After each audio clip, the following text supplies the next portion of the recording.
black woman in a slate-gray hoodie, small gold hoops, chipped plum polish, and a thin red thread on my wrist from my neighbor's abuela.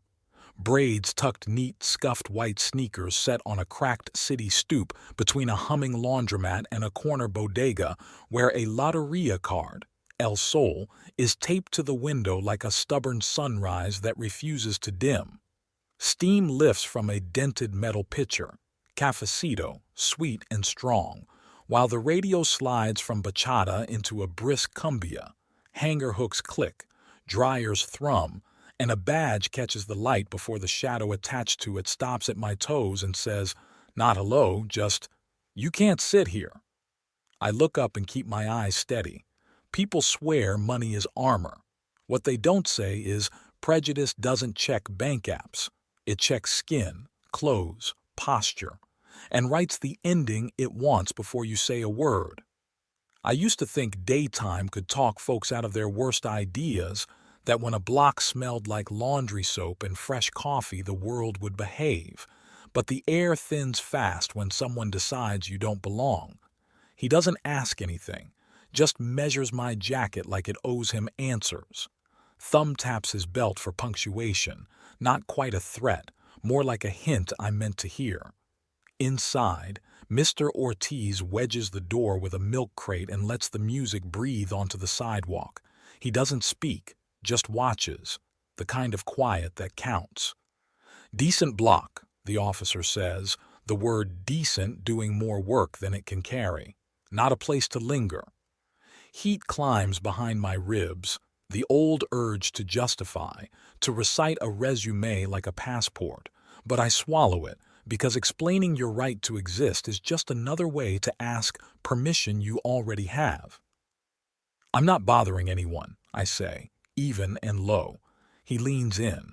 Cologne and leather polish cut through the coffee. You don't understand how things work here. I decide what's right. Stand up. Adrenaline tastes like pennies. You don't forget it.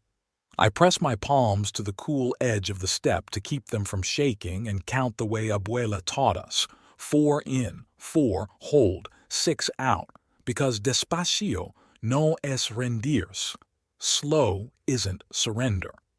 What I never expected was how rehearsed the choreography felt, like we'd both been handed a script written generations ago. His fingers touch my shoulder, impatient, instructional, and when I rock, I take the inch back like it belongs to me, because it does. Maybe I should teach you how things work, he says, soft and mean, the kind of sentence people use when they're sure no one will challenge it. He grabs my forearm, testing for panic, and finds less than he hoped. Somewhere a bus sighs at the corner. A kid whispers, "Pan dulce," like he's sharing classified intel. The streetlight above us buzzes, overdue for a fix. With respect, officer, I'm not breaking any law. The word respect coming from me rearranges his face into a smile that doesn't reach his eyes. Who do you think you are? There are 1,000 answers, and all of them hand him the frame, so I don't give him any. I keep my spine stacked and my breath honest. Inside the bodega, a taped-up flyer for Saturday football curls at the edge. El Sol flutters once, catching a thin blade of light and throwing it back. He scans the block for witnesses he can pretend to care about if he needs them and finds coffee steam, a knot of bike locks, a woman pushing a stroller who stares and then looks away, not because she agrees but because she's learned the cost of eye contact. Last time, he says, and tightens his grip like he's testing the fence for weak points. You don't have the right, I tell him, not loud, not brave-sounding, just final. He squeezes again and the city refuses to blink. Dryers hum. The cumbia's snare ticks like a second hand. Cafecito keeps steaming like small courage made visible. The line between humiliation and dignity isn't a spotlight. It's a whisper in your own head that says, don't collapse yourself to fit someone else's story. I hear it. I choose it. I stay the size of myself. But then everything changed in a heartbeat. Not because he got kinder, but because the street decided to pay attention. The bell over the door, Dings and Mr. Ortiz shifts the milk crate with his sneaker. Two teens with concha-shaped backpacks pretend to text while their cameras aim at his hands. A bus idles at the curb with its dash cam's red dot staring like an unblinking eye. I stand, not because he told me to, but because now it's mine to do, and smooth the sleeve he wrinkled. "Badge number, please." He smirks like the request is a trick. "You can read?" Rosa from the early route, navy scrubs, San Judas pendant, has her phone up by then, elbows steady. I read the numbers out loud, letter by number. "Is your body cam on?" His thumb twitches at his chest the way a lie looks before it finds its feet. Somewhere in my head, a memory of Abuela lands like a coin. Despacio. The radio cuts to an ad in fast Spanish, and both voices laugh about a price you can't beat. The officer hears none of it. He only hears that the moment won't shrink on command. He turns his shoulder to radio for backup, and that's when a voice, level and calm from just behind him, says, "Take your hand off her." I don't turn. Not yet. I keep my eyes where they matter and count one more breath. 4 in, 4 hold, 6 out. The badge gleams, the streetlight buzzes. El Sol holds fast, and so do I. The voice is steady, female, and close enough that I can feel the calm in it before I turn. A woman in navy scrubs stands at the curb with a bus pass clipped to her pocket, curls tucked under a gray beanie, a small San Judas pendant throwing a flick of light onto the officer's wrist. Phone up, elbows locked like this isn't the first time her camera's had a job. Hands. Off. Her name tag reads R. Alvarez, but the barbershop calls her Rosa, the one who keeps a first aid kit in her tote and a thermos of café con leche for the early route. The bell on Mr. Ortiz's door dings again, and he doesn't move his forearm from the frame. He's pinning the moment open. The officer hesitates. Only a hair, but enough for the street to come back into focus. So I do what I practiced in quieter rooms. Am I being detained, or am I free to go? He doesn't answer. I repeat it, same tone, same breath, the way my neighbor's abuela taught us. In 4, hold 4, out 6. Rosa doesn't blink. "I'm recording," she says. Not loud, not taunting, just a fact that can stand in sunlight. Two teens with backpacks shaped like conchas slow roll under the streetlight and pretend to text while their lenses hold on his hands. The officer drops my arm, catches himself, then drops it all the way as if gravity filed a complaint on my behalf. "You people love drama," he says, and the "you people" hits the block like a pebble you can't swallow, small, heavy, lodged. I stand, because it's my decision now, and smooth the wrinkle he left on my sleeve. "Badge number, please." He taps the metal like a joke I'm supposed to laugh at. "You can read?" "Clear enough," I say, and read it for Rosa's camera, letter by number. "Is your body cam on?" His thumb twitches near his chest where the light should be steady red. Somewhere up the street, a bus exhales and the radio inside the bodega slips from cumbia to an ad in fast Spanish about a price you can't beat. Mr. Ortiz nudges a milk crate with his sneaker and lets the door rest on his arm.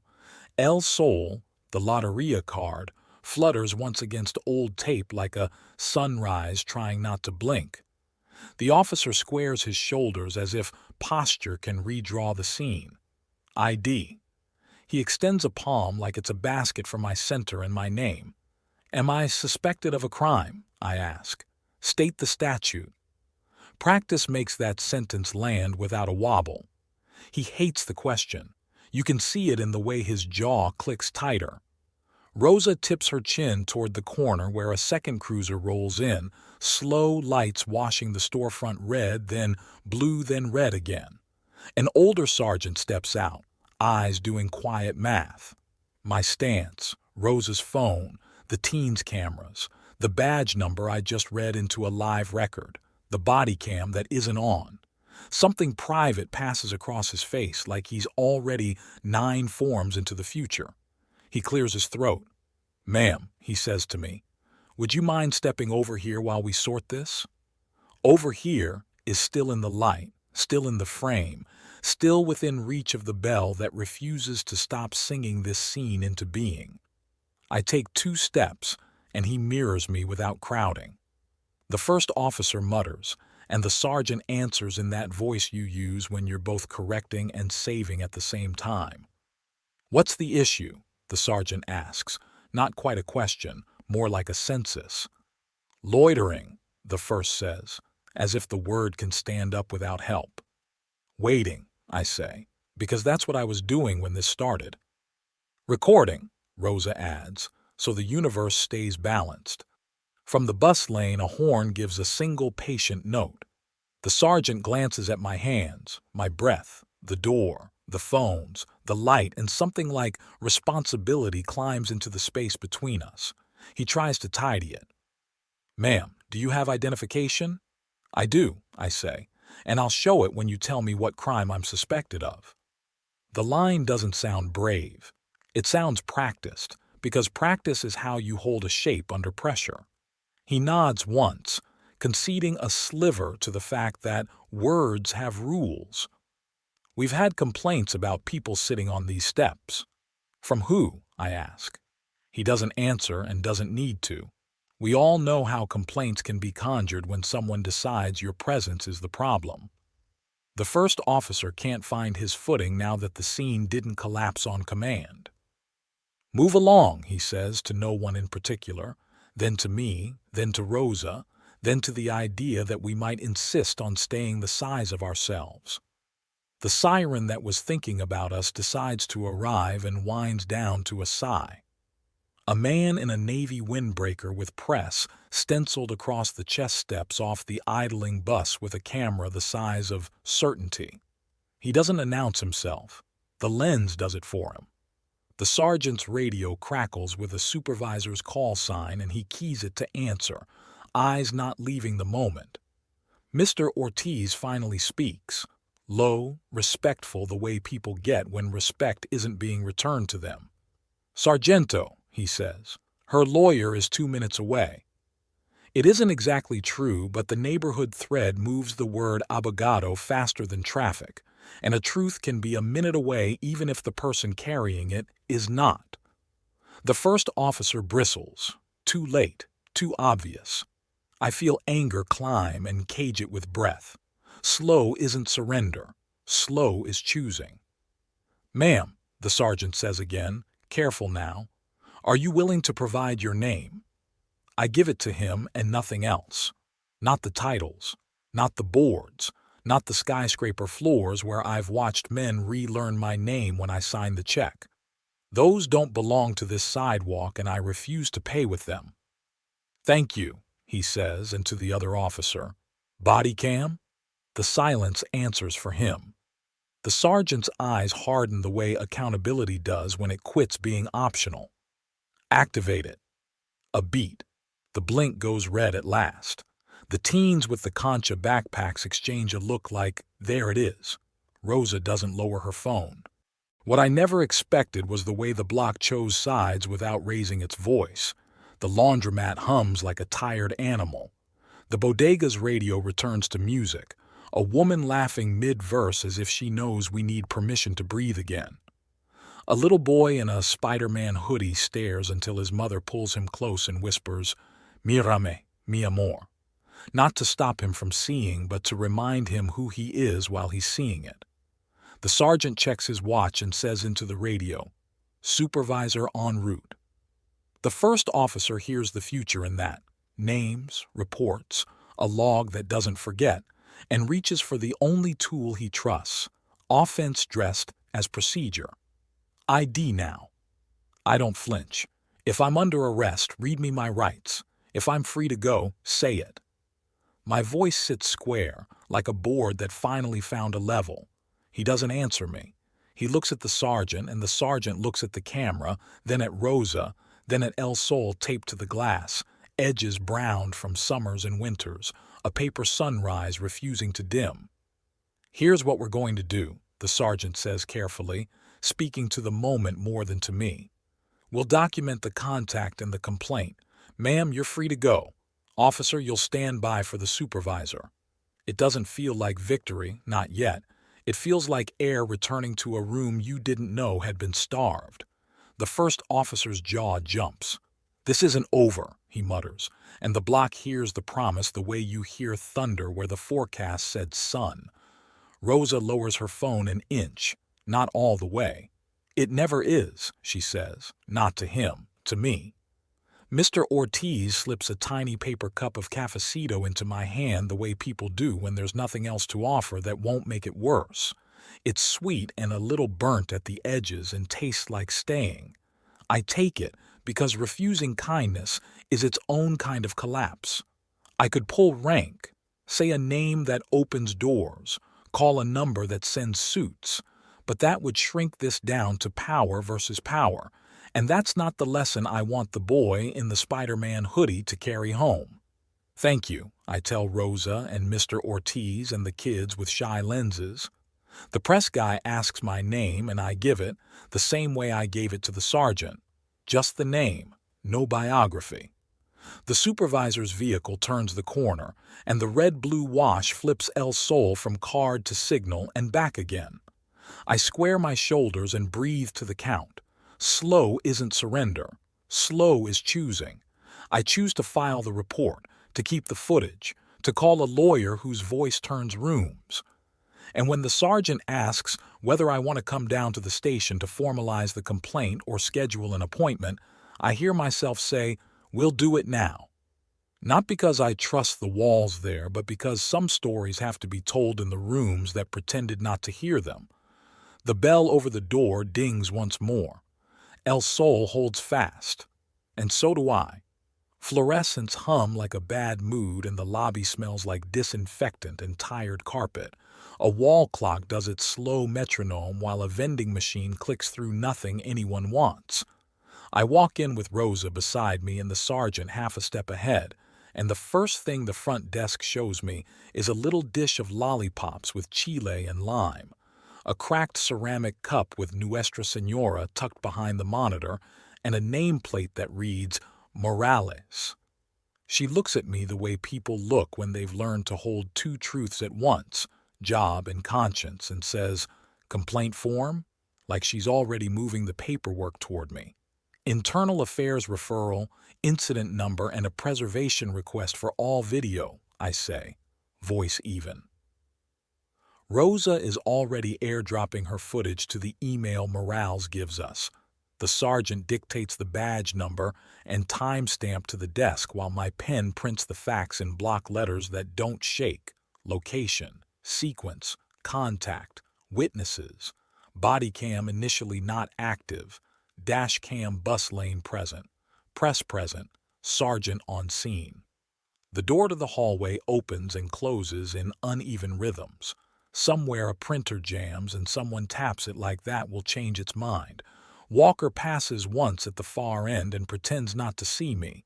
His gait is the stride of a man who thought the world would shrink on command, and is still surprised it didn't. "Miss Sinclair," the sergeant says, the name careful in his mouth now. "An investigator will take a statement." "Civilian complainant, not a suspect," I clarify. And he nods, a bureaucratic hinge finally finding its swing. "You have the right to counsel, even as a complainant," Morales adds. Not loud, just making sure the air hears it. Sandra picks up on the second ring. I give her the incident number, ask for an IA file to be opened, request preservation letters to transit for the bus dash cam, and to the precinct for fixed cameras and radio logs. "We'll also put in a FOIA," she says, and the word settles me like a hand on the shoulder. Don't answer substantive questions until I'm in the room. The interview space is small enough to make posture a choice. Metal chair, metal table, a single camera in the corner with a red dot that at least remembers its job. The air runs cold though the vent rattles like it gave up last summer. I set my palms flat to feel the tables chill and count. 4 in, 4 hold, 6 out, until the adrenaline turns from noise to signal. An investigator named Hernandez sits opposite, spiral-bound notepad already open, tie loosened in a way that suggests he's better at listening than theater. "For the record," he says, pressing the button that makes the camera's red glow steady, "this is a voluntary statement by the complainant. No custodial interrogation. You can pause at any time." I nod and ask that we note the presence or absence of any officers mentioned. I list them, badge by badge. He asks me to start at the stoop, and the words come out clean because I've already arranged them in a line that can bear weight. I tell him about the first sentence, "You can't sit here," and the curl at the end of it you could hear like a smirk. About El Sol taped to the glass and how it fluttered when the door opened. About the moment the street decided to pay attention. About my question, am I being detained or am I free to go?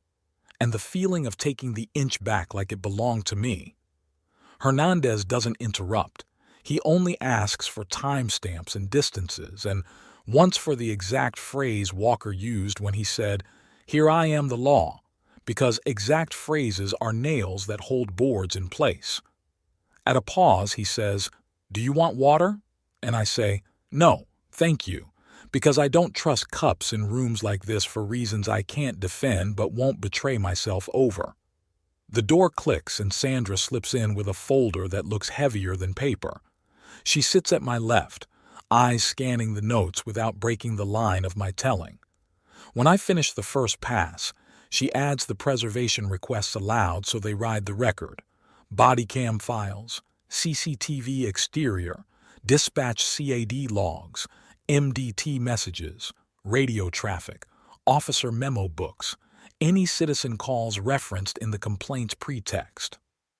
And bus lane dash cam, I say, because sometimes power hides in small cameras doing their simple jobs. What I never expected was the way the building itself answered back, subtle, human, flawed. A younger officer in the doorway, no name tag I can see, pauses like he came for a stapler and forgot what office supplies are. He looks at Hernandez, then at the red light, then at my hands and says nothing. His silence is not the kind that agrees, but the kind that can't stay the same after it's heard itself.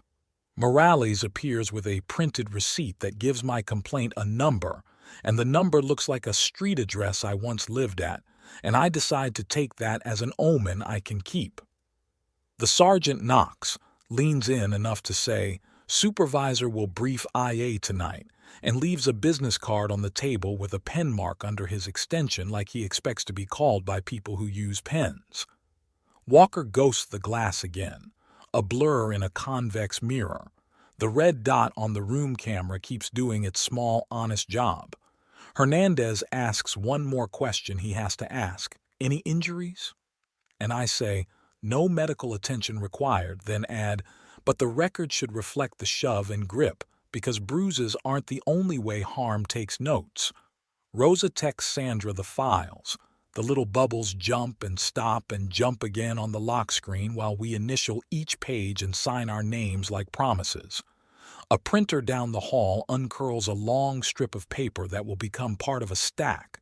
The clock says we've been here less than an hour. My body says longer. Sandra closes the folder and it sounds like a door choosing its hinge. "We'll file civil," she says quietly, "and request the officer's prior complaints history. Also notify the Civilian Review Board. We'll get the bus company in a preservation window today," I add. Hernandez nods like the idea of a clock running on our side is something he can respect. On the way out, Morales slides a photocopy of my complaint toward me and, with it, a post-it folded once. I don't open it until we reach the lobby couch with the torn vinyl corner. Inside, in neat block letters, "Check locker hallway cam 1722, 1729. No signature. Just a small map to a truth anyone could ignore if they wanted different work." I look up and catch Morales not looking at me, which is how some people remain both brave and employed. I tuck the note into Sandra's folder without a word. The hallway to the exit is longer than it was on the way in. Walker stands at the far end talking to a man whose haircut says command and whose eyes say accounting. He doesn't look over, but his jaw moves like he's chewing on a story that isn't cooperating. The sergeant peels off toward them. I don't listen, because I've learned that listening to certain things costs more than the information buys. Outside, late sun lays a long stripe across the steps. The air tastes like bus brakes and street pretzels and the first unapologetic breath I've taken since the badge caught the light. Rosa waits with 2 paper cups, café con leche this time, and a smile that is relief disguised as stubbornness. Daniel texts, "Press wants a quote. Say the line you said to me, about dignity not being a favor." I type back later, "There's a difference between silence and strategy, and today I get to choose." I walk to the curb and let the heat from the asphalt come up through my shoes the way certainty does when you've written your name into a system that expected you to blink first. I used to think courage was a shout. Today it feels like a ledger. Entries made in ink, dates, times, names, a post-it that says where a camera looked when someone believed no one would. I make a vow there on the concrete, not to revenge but to record. To keep my center the size of myself, to name what happened in rooms that pretended not to hear, to insist on a future where El Sol taped to a window isn't a metaphor we need but a bright, ordinary thing nobody notices because belonging is not a debate. The supervisor's car noses to the curb and the door opens on the next chapter whether we're ready or not. I breathe, 4 in, 4 hold, 6 out, and step back inside to watch a system look at itself on camera. Morning knows how to make even hard buildings look soft, but the precinct wears daylight like a dare. By 8 a.m. my phone is a hive. Board members with careful voices, a PR lead drafting statements, cousins sending prayer hands and fire emojis, strangers asking for interviews like they're offering weather. Sandra parks 2 blocks away so we can walk the last stretch and choose our faces before we hit the steps. "We'll keep it simple," she says, sliding me a 1-page brief like a life raft. Facts, process, ask. Facts, time, badge, body cam status, witnesses. Process, IA complaint number, preservation letters, civilian review board. Ask, accountability and training that doesn't just reprint the brochure. I used to think victory was a headline. This week it feels like file numbers and the quiet thud of a stamped date. Inside, Morales hands over a receipt for the evidence request and doesn't look up when she says, "Transit confirmed they're locking the bus dash cam." Her voice could be about toner. It lands like a promise. Hernandez appears with a thin manila envelope and a disclaimer parked on his tongue. "You didn't get this from me." We watch the locker hallway cam at 1722, 1729 in a room that smells like coffee that gave up early. The angle is bad, the audio worse, but you can see Walker stop at his locker after the intake, tap his chest twice where a body cam lives and say, half turned to an officer off frame, "I'll write it as loitering. Easy." The syllables aren't crisp, but the shape of the sentence is, and my pulse does that low drum that means anger is trying to dress up as purpose. Sandra's face doesn't change. Only her pen does. A steady scratch across a yellow pad, timeline, tamper, report type. "We'll get a certified copy," she says, and Hernandez nods like a man who knows forms better than he knows sleep. Outside the viewing room, a copier groans. Somewhere a rookie laughs too loud at nothing. The building keeps trying to be normal around the part of it that isn't. The day takes on a relay rhythm. Rooms and thresholds, microphones and closed doors. At the company, I keep the elevator small talk small and tell my comms team we will not turn this into brand virtue. No splashy video, no banner on the homepage, no "our values" thread that reads like a sales deck. We support the process, we support the neighborhood, and we'll fund the clinic quietly, I say. "Quietly?" my CFO asks, confused at the idea of doing the right thing without a ribbon. "Quietly," I repeat, because not every good thing needs a trumpet. We call the community legal aid group that once kept my friend's brother from sinking under fines he couldn't name, and I hear my own voice soften. Bilingual, know your rights workshops, I say, and a travel stipend for folks who can't lose a shift. It's not charity. It's a receipt I owe.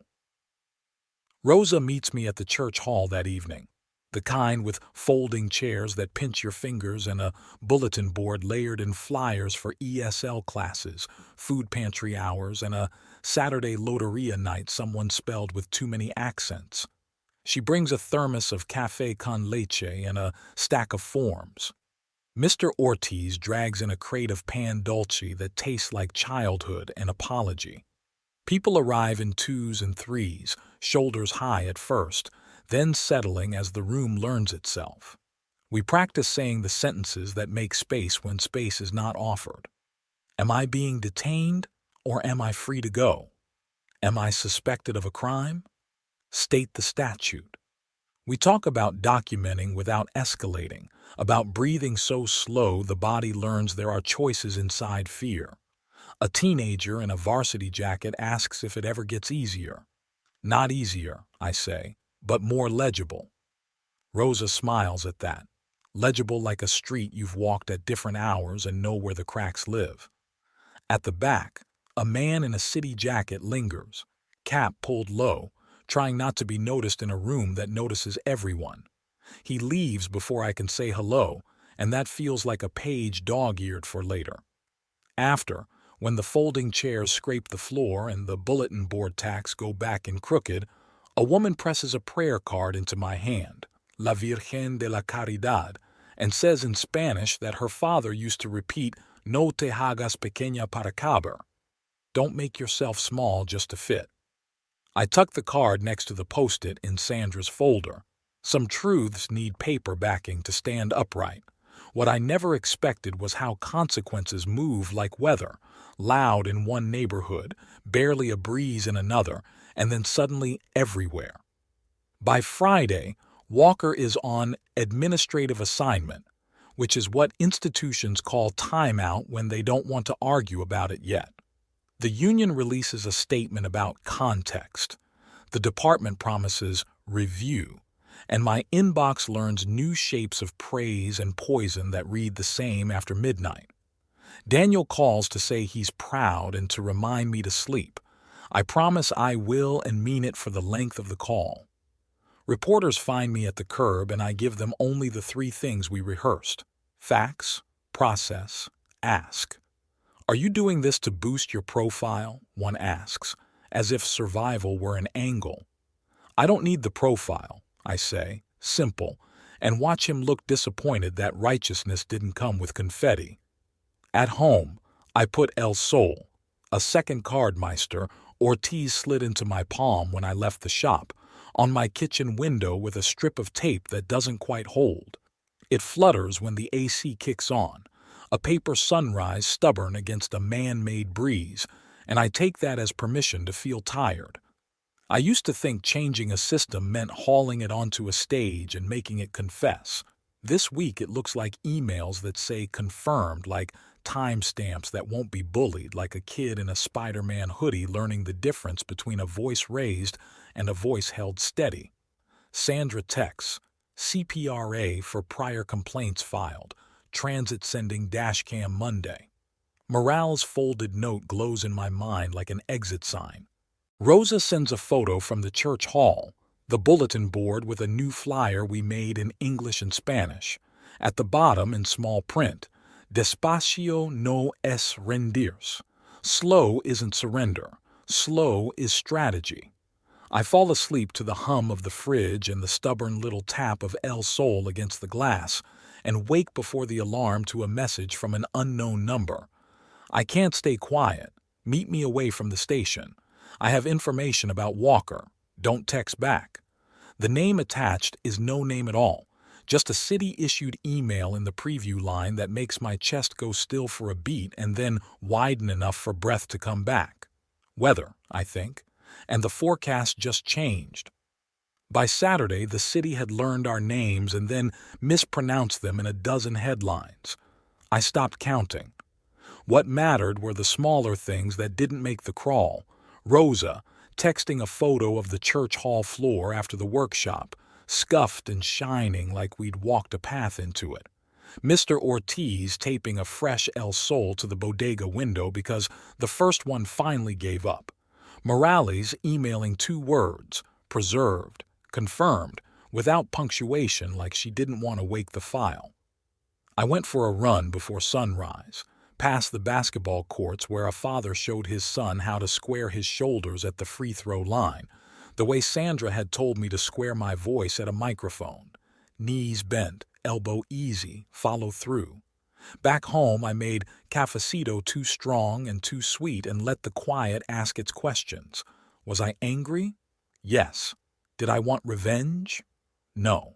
Revenge is loud and brief. Discipline is quiet and stubborn. I kept hearing the boy in the Spider-Man hoodie whisper, "Mírame, mi amor."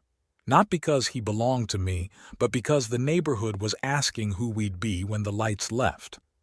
Daniel called to say the comment sections were a bonfire and I should stop reading. I said I had, which was true for the last hour. Then we talked about the clinic fund and how to make help feel like dignity, not charity. Free transport vouchers, walk-in hours that don't punish shifts, bilingual volunteers who know the difference between translating and explaining. Let's do a breakfast, I said.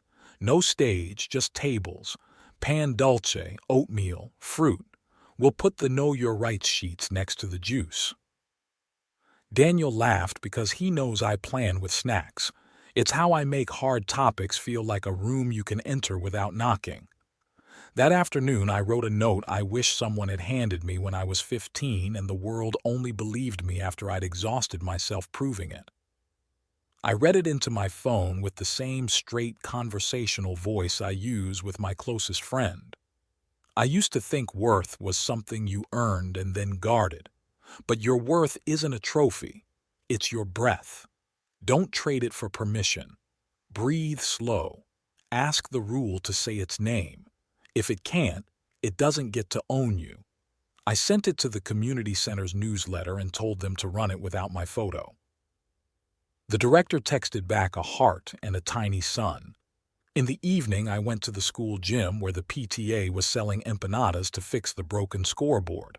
The banner over the door said, "Family Night," but the chalk on the sidewalk said, "Hoy por ti, mañana por mí," because whoever wrote it had run out of space at the end of "for" in English and chose to finish the thought in the language that fit. A girl with 2 puffs in her hair asked if I was the lady from the video, and when I said yes, she told me she wanted to be a judge because judges get to tell grown-ups to stop talking. I said that sounded like a plan, and we practiced saying "state the statute" like it was a tongue twister. On my way out, Mrs. Rivera, the abuela who taught us breathing before we knew we'd need it, pressed a rosary into my palm and said, "No te hagas pequeña para caber." Don't make yourself small just to fit. I wanted to say I was tired, that staying this size takes work, but she already knew. The rosary felt like a handle for the day. What I never expected was how forgiveness kept showing up in the room with accountability and refusing to leave. People asked if I could forgive Walker, as if forgiveness were a trick that solves the puzzle. I told them my faith makes space for mercy, and my memory makes space for facts. I can wish a man better and still require his reports, his training, his outcomes to change. If he comes to the table, I won't flip it, but I won't set it for him either. In my kitchen, the new El Sol fluttered at the AC, and I pinned it with a sturdier strip of tape. I drafted a letter to my staff reminding them this wasn't a brand campaign. We don't sell justice, we practice it. If you need time, take it. If you need to talk, we have a counselor in-house this week. No notes, no HR file, just a chair. Before bed, I opened the message that had arrived before dawn and sat with it like a live wire. I can't stay quiet. Meet me away from the station. I have information about Walker. Don't text back. It came from a city address without a name. I didn't reply. I printed it, slid it into Sandra's folder next to the post-it about CM 1722, 1729, and wrote the only word that mattered in the margin: tomorrow. Then I turned off every light but one, breathed to the count, 4 in, 4 hold, 6 out, and told myself the lesson I wanted the boy in the Spider-Man hoodie to carry home. Dignity is not a mood, it's a practice. The night settled around the block. The laundromat clicked off one machine at a time. Somewhere, a bus sighed. El Sol held fast on the glass, and I let sleep find me before the next choice did. We meet at a panaderia that opens before the buses. Glass case full of guava pastries and conchas, a veladora of La Virgen tucked between the sugar and stir sticks like someone's private insurance policy. I sit where I can see the door and the reflection of the street in the pastry case. Sandra takes the chair with the wall at her back because that's who she is. He comes in wearing a nondescript windbreaker, ball cap low, no badge on display. He orders nothing, then changes his mind and buys a cafecito he doesn't touch. "Grant," he says, offering a name like a confession. 15 years on, I can't text, I can't be seen with you, but I can't stay quiet either. His hands are rough at the knuckles the way a job sands a person down. He sets a plain manila folder on the table with the careful weight of someone placing a sleeping child. Inside, photocopies of prior complaints that never found daylight, excerpts of MDT messages where Walker tries out the word loitering like it's a magic spell, a printout of a shift swap that put him on our block to clean up, and a body cam activation log with a hole the exact shape of the moment we needed. "I should have said something years ago," he tells the tabletop. "My son asked me last week why our neighbors don't wave anymore." The room smells like butter and burnt sugar and the kind of shame that doesn't raise its voice. Sandra doesn't push. She takes out a small recorder, clicks it on, and slides a single-page affidavit template across the table. "We can notarize it at the shipping store 2 doors down," she says. "You'll keep a copy. We'll file another with IA and the Civilian Board. If you want federal eyes, we can request a liaison." He nods once, a movement so small it might be a flinch, and starts talking in sentences that know where the commas go. Dates, times, supervisors, who said what when the body cam malfunctioned, which locker was taped over with a strip of black electrical, how the word complaint gets thrown around like a ghost nobody has to prove. He never raises his voice. Truth doesn't need volume. It needs daylight and a chain of custody.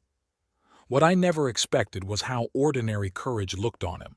No speech, no music swell, just a man with a folder and a decision. He says he doesn't want applause and he doesn't want to be a hero. He wants to be able to sleep and to stand next to his kid at a parade without looking at the asphalt. "You should know," he adds, eyes on the door. "Walker thinks you'll fold because most people do when the paperwork starts." I feel the old heat climb and count it back down to shape. 4 in, 4 hold, 6 out, while Sandra lists the filings aloud so they exist in the room. Amended IA complaint with exhibits, request for preservation of officer memo books, dispatch CAD and radio traffic, locker hallway CM 1722, 1729, thank you, Morales, body cam audit trail, prior complaints under CPRA, supervisor review notes, and a simple heavy line at the bottom, pattern and practice indicators. Grant signs the affidavit and his hand shakes only when he dots the I in his own name. We step out to the shipping store where the notary keeps a little bowl of tamarine candies by the stapler. The stamp dents the paper with a sound that feels like a door choosing its hinge. When we come back through the panaderia, Mr. Ortiz's cousin is stocking trays and gives us a look that says he knows everything and will not say a word. The radio is on salsa vieja, horns bright like a morning that doesn't mind working. There's still a price, and we name it before it surprises us. "They'll come for you," Sandra tells Grant, even and kind at once. Transfers. Cold shoulders. The union will call it loyalty. He nods, then surprises himself. I used to tell rookies that duty isn't a feeling. It's a calendar. Show up, do the thing, do it again. I guess I finally want that to be true. He pushes the untouched cafecito toward me. For the road. I take a sip for the ritual of it, sweet, strong, a little burnt at the edges, and set it down like a promise. We leave in different directions. Grant east to a life that just changed. Sandra north to file copies where they'll be hard to lose. Me south to the church hall where the bulletin board still holds our crooked flyers. On the way, my phone buzzes with a text from an unknown number that knows me. Press heard there's a leak. Comment? I put the phone face down and let the city make its case to my senses. The warmth of the cup in my palm, the clatter of a metal gate lifting on a shop, the tired sweep of a street cleaner's brush. At the corner, Rosa waves me over and we sit on the steps like before, two women with a thermos between us, sharing heat and a future we're not betting against. I tell her, briefly, what Grant brought, and she nods like weather predicted rain, and then it rained. La verdad no grita, she says.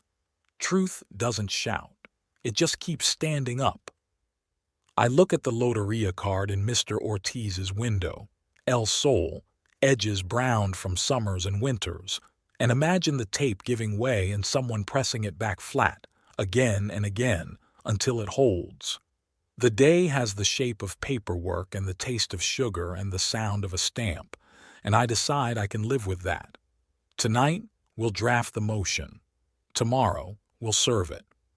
And somewhere between now and the next step, if a boy in a Spider-Man hoodie asks me what happened, I'll tell him the simplest version that still honors the complexity. A man tried to make the world smaller. The block refused, and someone from inside the room opened a window. Months turn court calendars the way weather turns leaves. When our date finally arrives, the courthouse smells like old paper and lemon cleaner, and the marble steps do that echo that makes everyone sound important. Rosa finds me on the plaza with a thermos and 2 paper cups. Mr. Ortiz presses a small envelope into my hand. Inside, a fresh Loteria El Sol with squared corners. I slide it into my pocket the way people carry a prayer they don't announce. Sandra meets me at the door in her navy suit, hair pulled back like a thesis. Facts, process, ask, she reminds me, and we ride the elevator with a bailiff who looks at our shoes instead of our faces. The courtroom is colder than it looks. A jury box waits with 12 chairs like empty questions. Walker sits at the defense table working his jaw, the way men do when their story doesn't fit how they practiced it. The judge takes the bench and the room stands like one body. The clerk calls the case, and I breathe to the count. 4 in, 4 hold, 6 out, until my heart returns to a workable pace. Openings are short. The state lays out a path made of timestamps and policy. Stoop contact, body cam dark, dash cam parked in plain sight, locker hallway video, audit log with a hole. The defense tries to turn the map into a shrug. Context, split second, misunderstood. The judge nods the way a metronome does when it's heard this tune before.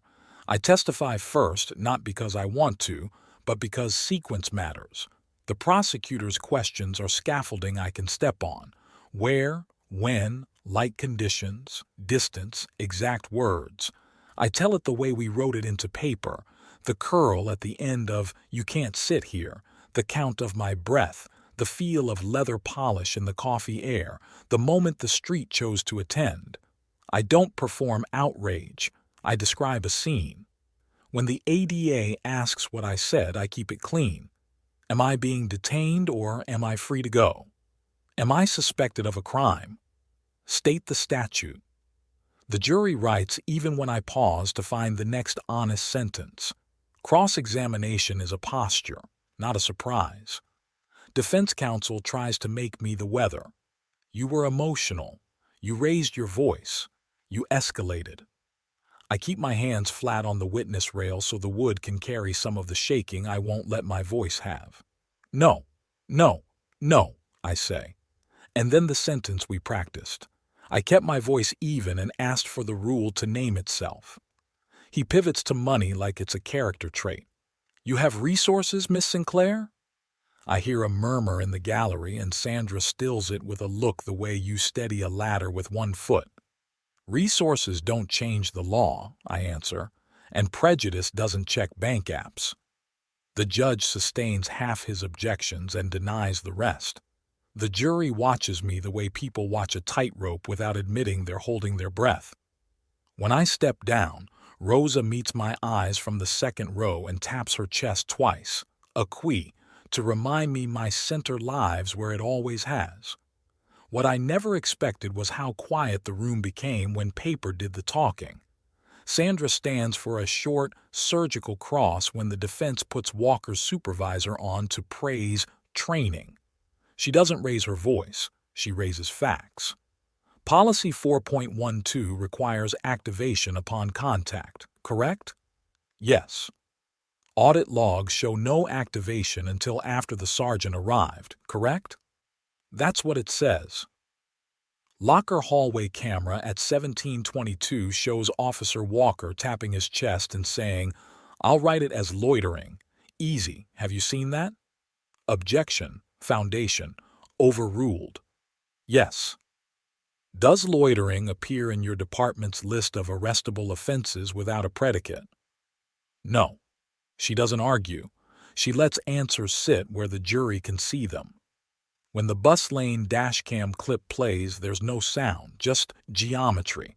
My posture, his hand, Rose's phone, the red dot on the bus that never blinks. The defense asks to exclude prior complaints. The judge limits but allows impeachment if credibility opens the door. The door opens faster than the defense expects when Walker takes the stand and calls what happened routine. Sandra's eyes don't move from him as the ADA walks him through policy, then through the audit log. So your camera malfunctioned? Yes. And yet it recorded flawlessly the moment the sergeant arrived. A pause large enough to make a shape. Yes. Is it your testimony that the malfunction corrected itself when a superior approached? Objection. Argumentative. Sustained. But the question doesn't need an answer. It needs the pause the jury already wrote down. Grant is called late in the day. He sits like a man who brought truth in a paper bag. No heroics, just nouns and verbs. Dates, directives, who taped what with black electrical and called it maintenance. How context gets used like a broom to push facts under a rug. Defense comes for his motives and he gives them a sentence that lands like a bench. I want to be able to stand next to my kid at a parade without looking at the asphalt. Someone in the gallery exhales like they were saving it for him. We break at 5 with the judge's calendar reminding everyone that lives continue even when justice tries to hold them in place. Outside, the steps feel higher than they were at noon. Reporters ask if I'm seeking money and I give them what I give everyone. Facts, process, ask. Mr. Ortiz presses a tiny paper cup into my palm with a cafe that tastes like tired sugar and a day that chose not to bend. Rosa tucks a spare Loteria card into my pocket, a second El Sol for luck I don't believe in but accept anyway. Sandra checks tomorrow's witness list, dispatch, audit tech, union rep, and says, "We held the line. Tomorrow, we move it." I breathe to the count, 4 in, 4 hold, 6 out, and the city answers with the low electric hum it makes when it's almost ready to hear itself. The jury files past us in a cluster you're not supposed to read, but a woman in a teal cardigan squeezes the strap of her bag like she's keeping a verdict from spilling out too soon. Night takes the facade one pane at a time.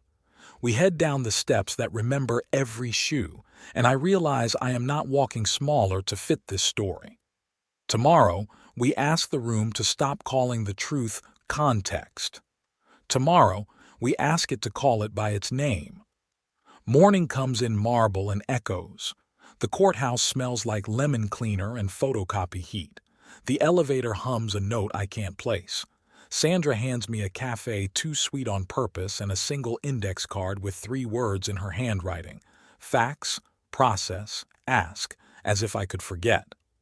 Rosa squeezes my elbow and tucks a fresh Loteria El Sol into my palm like a portable sunrise. I slide it into my blazer pocket so the corner peeks out where a handkerchief would go.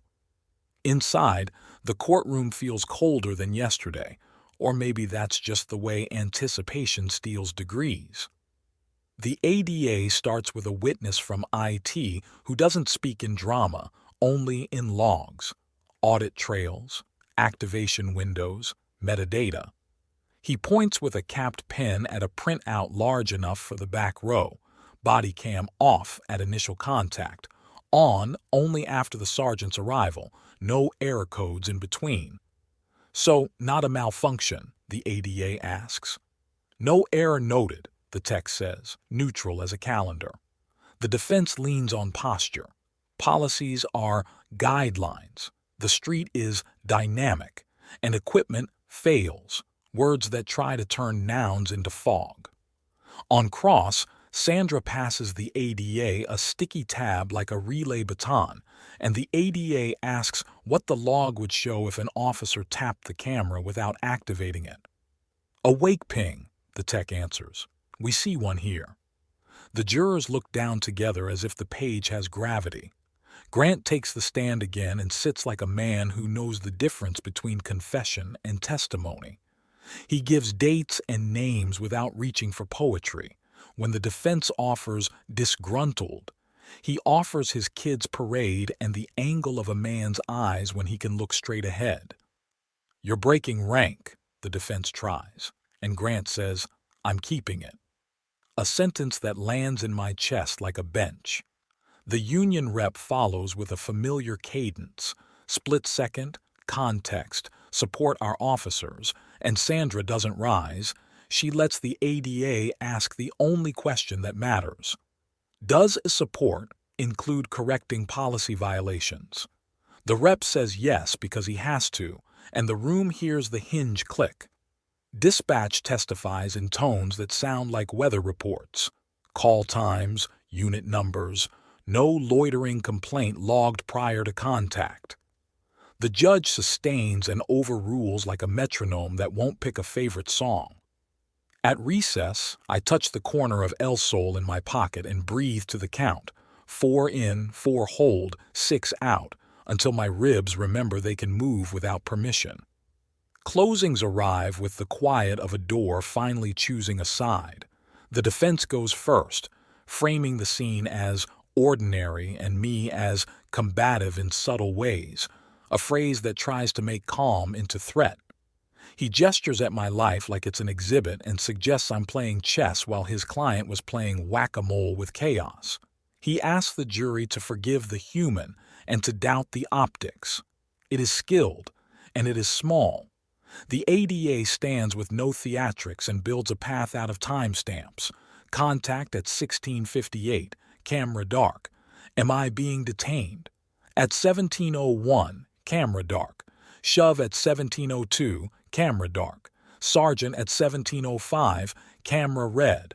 Locker cam at 17:22, tap chest. I'll write it as loitering. Easy. He names the policy like a promise, not a suggestion, and reminds them that power without rule is not duty. It's weather that picks its own forecast. He doesn't ask them to feel anything specific about me. He asks them to remember what rules are for. This case isn't about headlines, he says, and for a second the room forgets the cameras. It's about whether the law is a tool or a shield. If it's a tool, it can be used on you. If it's a shield, it covers us all. He sits. Sandra doesn't touch my hand. She aims her eyes at mine like a level, and I feel the board seat square. What I never expected was how intimate the judge's instructions felt, like being read to from a book we all pretended we'd already memorized. She tells the jurors what evidence is and what it isn't, how to weigh credibility without turning it into a popularity contest, what beyond a reasonable doubt means and what it does not. She strips the case of adjectives and hands them elements: act, intent, authority, injury, report. She says they cannot punish or reward. They can only decide if the facts have crossed the line the law drew before any of us walked in here. The bailiff swears them out, and the door closes with a soft sound that feels bigger than it is. The room exhales and immediately pretends it didn't. Reporters flood the aisle with microphones like metal flowers. Rosa fends them with her eyes. Mr. Ortiz passes me a tiny paper cup of cafe that tastes like someone remembered sugar at the right moment. I step into the hallway where sunlight makes a little rectangle on the floor and stand inside it like it's a stage I didn't ask for and can still use. Daniel texts proud of you. Breathe. No comments, and I obey 2 of the 3. We wait. Waiting is its own craft. Walking to the water fountain and back, pretending to read the same line twice, counting ceiling tiles, touching the corner of El Sol and asking it to be a signal instead of a superstition. The ADA nods to me as he passes and says, not unkindly, "It could be quick or it could be long." Sandra checks her watch, then loses the thought on purpose. "Despacio," she says, a smile like a thread pulling a seam straight. Slow isn't surrender. Slow is how you hold shape under the weight of a verdict you don't control. The bailiff's phone buzzes once. He doesn't look up. Somewhere a copier starts and starts again. I breathe to the count until the hallway remembers it's just a hallway. Then the jury light over the door clicks on, a small red circle that steals all the air from the building and gives it back in the exact same breath. The jury light glows red like a held breath, and the bailiff's "all rise" turns the room into one sound. 12 chairs fill with 12 faces that look like streets I've walked, bus drivers' eyes, a teacher's patience, the guarded calm of someone who's been talked over before. The foreperson holds a paper like it might burn through if squeezed too hard. I breathe to the count, 4 in, 4 hold, 6 out, and touch the corner of El Sol in my pocket until the slickness of the card reminds me that mornings repeat whether or not you win the night. The judge asks if a verdict has been reached, and the foreperson says yes, in a voice that started as a whisper and found its posture on the way up. The clerk reads the case heading, the words we've all memorized by accident, and then the sentence I didn't let myself rehearse. We, the jury, find the defendant, Officer Walker, guilty on all counts. The room inhales like it wants to clap but remembers where it is. Somewhere in the back, a pen rolls off a table, and the click it makes is the loudest thing I've ever heard. The judge's eyes do a small human thing and then put their robe back on. She asks if either side requests polling, and the ADA nods. One by one, the jurors answer yes, the way people answer their own names. Walker doesn't move much. His jaw gives itself away, but the lawyer beside him starts restacking papers that were straight to begin with. I keep my hands flat on my knees and feel the tremor move through them like weather across a lake, visible, honest, passing. What I never expected was the quiet, not relief like a shout, not joy with teeth, just a weight lifting the shape of the air. Sandra's hand finds the back of my chair for a second, the briefest anchor, and Rosa in the second row taps her chest twice, a qui. So I remember where I've kept my center this whole time. The judge thanks the jury in language that does what thanks can do in rooms like this, recognizes labor, warns against media, releases them back to their lives with instructions about silence and duty that sound a lot like faith. Sentencing will be set. Motions will be calendared. Process keeps its calendar the way oceans keep tides. The clerk reads a date. My brain writes "show up" on top of it. Grant sits 2 rows behind the rail and stares at a place on the floor as if he can see a parade route there. When he finally looks up, our eyes meet and he gives me a nod that unknots something I didn't know I was still holding.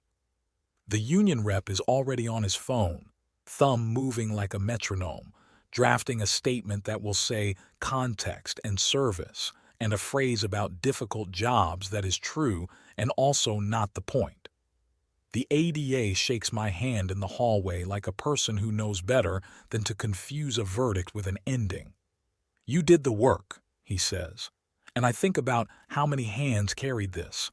Morales' post-it, Hernandez's camera, Rosa's steady phone, Mr. Ortiz's bell pinning the moment open, a bus dash cam that did its simple job with perfect honesty, a card in a window that kept insisting on dawn. Outside, marble becomes steps again and the air tastes like the city when it remembers to breathe. Reporters move like water around rock. Microphones appear at my shoulder with questions that try to turn this into a headline that clips the edges off. Sandra's look says, facts, process, ask, and I keep it that simple.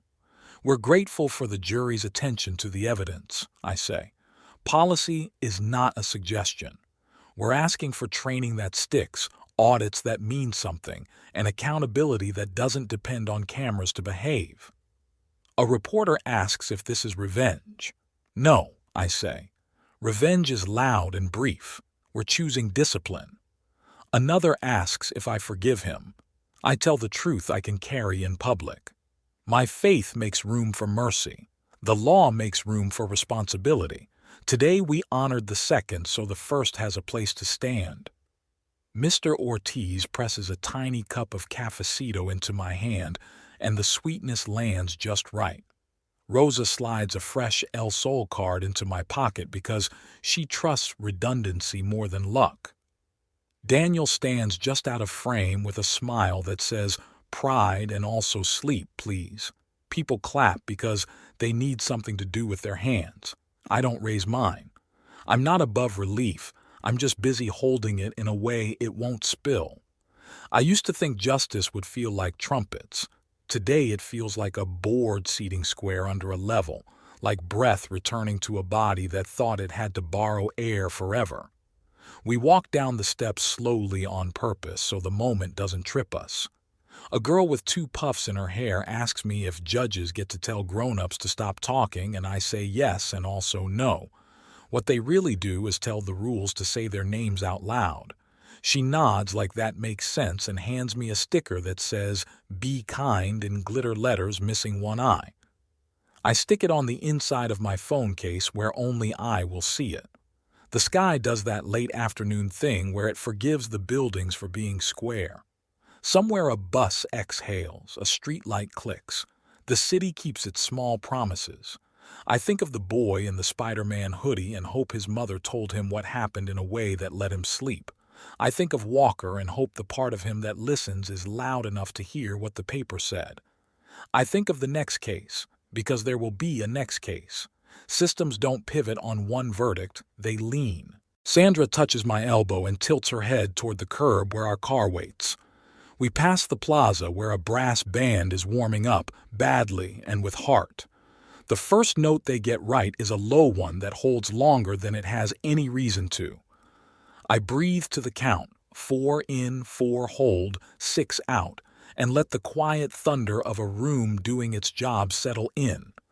El Sol presses a square against my rib, and I take that as permission to go home, tape a new card to my kitchen window, and make room on the sill for whatever Dawn insists on next. Morning after the verdict, my kitchen is all sun and dishes and the quiet thud of emails arriving like shoes on a porch. El Sol on the window doesn't flutter anymore. I found better tape. I brew cafecito too strong and read 3 messages that matter. The chief wants a meeting with community stakeholders. The civilian board has calendared a review on policy 4.12, and Morales, never wordy, writes, "Check your mailroom." At the office, the PR lead asks if we want a victory video, and I shake my head. We don't sell justice. In the mailroom, a plain envelope waits with no return address. Inside, a photocopy of a training slide stamped draft that says, "Auto-activate on contact and audit alert for camera off during encounter." Someone is pushing from inside the building where the lights hum and the vending machine never dispenses what people really want. I take that copy to the church hall that night where folding chairs fill faster than we planned and the bulletin board has our flyers in English and Spanish, crooked and perfect. Rosa sets out paper cups. Mr. Ortiz arrives with pan dulce in a milk crate. Daniel strings an extension cord to a projector that should have retired 2 principals ago.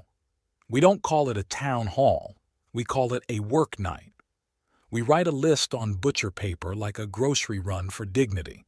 Auto activation, live audit pings, discipline with teeth, community observers on training days, policy posted in plain language, open hours for IA that don't make you choose between rent and a report. A high schooler in a teal hoodie suggests a rotation where officers sit in on ESL classes so they hear how people learn to hold new words in their mouths. An elder wants the station lobby to post complaint numbers bigger than the no cell phone sign. We add both. By the end of the night, the paper looks like a map a city could use if it wanted to. The chief shows up 3 days later with tired eyes and a folder that doesn't deserve its confidence. Sandra lays our list between us and doesn't let her smile work until the signatures dry. We don't ask for apologies. We ask for implementation dates. Auto-activate gets a pilot timeline. 45 days. Audit alerts get installed alongside a promise to publish quarterly stats. Training invites 2 community seats.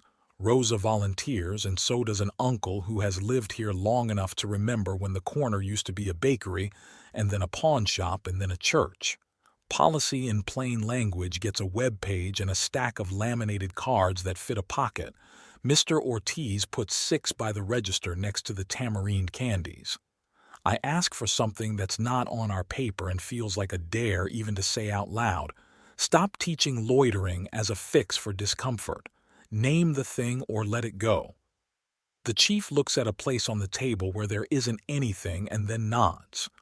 We can write that into the training examples, he says, and I believe him just enough to ask for the module date. We set it. Grant sits in the back row, cap low, hand still, and when the meeting breaks, he doesn't shake anyone's hand. He just leaves a folded sheet on the table that says parade route with a date. He wants to stand with his kid and not look at asphalt. I want that for him more than I want a statement. Morales doesn't come to the meeting. I don't expect her to. But a day later, a sticky note slides under the church hall door. Policy posted. Cameras pinging. Keep receipts. It smells like toner and a person trying to keep their job and their soul at the same time. What I never expected was how ordinary the after felt. Emails, minutes, calendars, the work of holding a line so it doesn't slide back when people stop looking. We build a clinic fund that buys bus passes and childcare and pays a translator to explain, not just translate. We host a breakfast at the gym with oatmeal and fruit and pan dulce, the Know Your Rights sheets laid flat beside the juice. A girl with 2 puffs reads one aloud to her grandmother and then decides she still wants to be a judge because judges get to tell rules to say their names. The boy in the Spider-Man hoodie brings me a sticker that says, "Be kind," with the missing I fixed in blue pen. I stick it inside my phone case where only I will see it and tell him kindness is a practice, not a pose. At work, I send an all-staff note with a sentence that took me a week to write. We don't lead with headlines. We lead with habits. If someone needs the counselor, they go. No notes, no forms, just a chair and a door that closes. When the sentencing date arrives, I sit in the back and listen to a system talk to itself about harm and consequence. I don't cheer and I don't cry. I say a small prayer for what a man might yet learn and a larger one for what the city must. That night I tape a new L-Sol to the kitchen window because the last one finally gave up. The paper went soft from summer and AC and stubbornness, and I owe myself a sunrise that can keep standing. I used to think freedom was a finish line. Now I think it's a muscle. Worked, rested, worked again. Despacio no es rendirse. Slow isn't surrender. Slow is how we start the next morning. I step onto the stoop between the laundromat and the bodega. Same crack in the concrete. Same bell that pins moments open. Same hum of dryers and the radio's turn from bachata to cumbia. People nod with that neighborhood nod that means I saw, I see, I'll keep seeing. Rosa passes with her tote and taps her chest twice. A qui. Mr. Ortiz slides a tiny cup across the counter like we've agreed to this ritual without ever saying so. The card on the window catches light and throws it back. Not bright, not theatrical, just steady. I think about all the rooms where we insisted on daylight and all the rooms still dark. I think about the next kid who will ask why the world thinks it gets to decide your size. I want to hand them a sentence you can carry without pockets. Ask the rule to say its name. Breathe slow. Don't make yourself small to fit. And if they need a picture to go with it, I'll point to El Sol taped to glass with better tape this time and say, this is how we hold on, quiet, stubborn, together, until morning chooses us again. In the end, this story reminds us that dignity isn't a headline. It's a daily habit. Justice rarely arrives with trumpets. It shows up in steady choices, breathing through fear, asking rules to name themselves, documenting calmly and inviting witnesses into the light. Sunlight is the best disinfectant holds true, but so does patience. Slow isn't surrender. It's how we hold shape while systems catch up. The lesson for real life is simple and hard. Don't make yourself small to fit a broken moment. Name prejudice without spite, set boundaries without cruelty, and seek accountability and compassion at the same time. Build quiet alliances, neighbors, co-workers, counselors, good officers, because courage spreads in community, not in isolation. And remember, self-worth is not a trophy you must defend. It's your breath. If this story stirred something in you, tell us what you took from it. Drop a comment, share a similar experience if you're comfortable, tap like to support more thoughtful work, and subscribe so you won't miss the next true, complicated, soul-moving tale. May your week be steady, your voice clear, and your mornings bright with the kind of peace that follows honest work.